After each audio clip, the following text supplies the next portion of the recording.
Hello viewers, a hearty welcome to our channel. Today we are discussing AP and TS set previous mathematics questions and answers on the topic probability and statistics. The question is, the independent variables in logistic regression are called as, the multiple options are A, variates, B, covariates, C, both A and B, D, logit. Now my dear viewers, let us see the solution. What is the first option? Variates. Okay. What is a variate?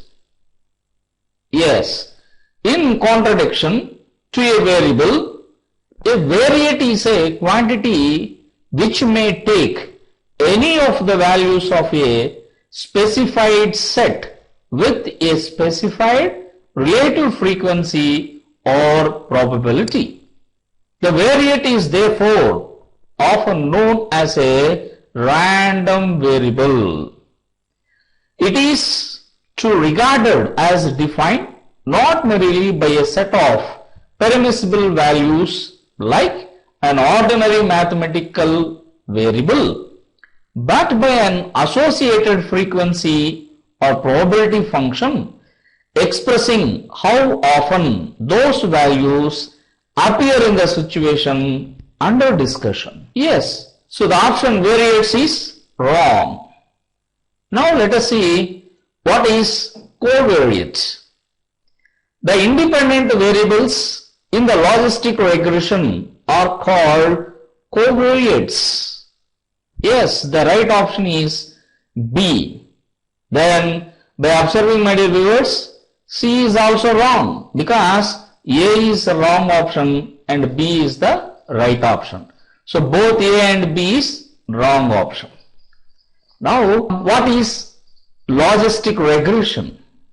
Let us see what is a logistic regression.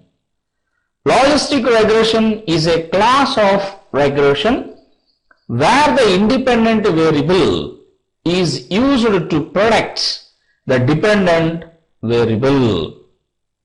Yes, when the dependent variable has two categories, then it is a binary logistic regression. When the dependent variable has more than two categories, then it is a multinomial logistic regression. And when the dependent variable category is to be ranked, then it is an ordinal logistic regression. Yes, now we will see what is logit. Yes, in terms of statistics, the logit function or log odds is the logarithm of the odd p by 1 minus p, where p is the probability. So the fourth option is also wrong. So finally, what is the right option, my dear viewers? Yes, B is the right option. The independent variables in the logistic regression are called as covariates. Thank you, my dear viewers, for watching our videos and your support. All the best for your examinations. Please subscribe our channel to get solutions for more questions.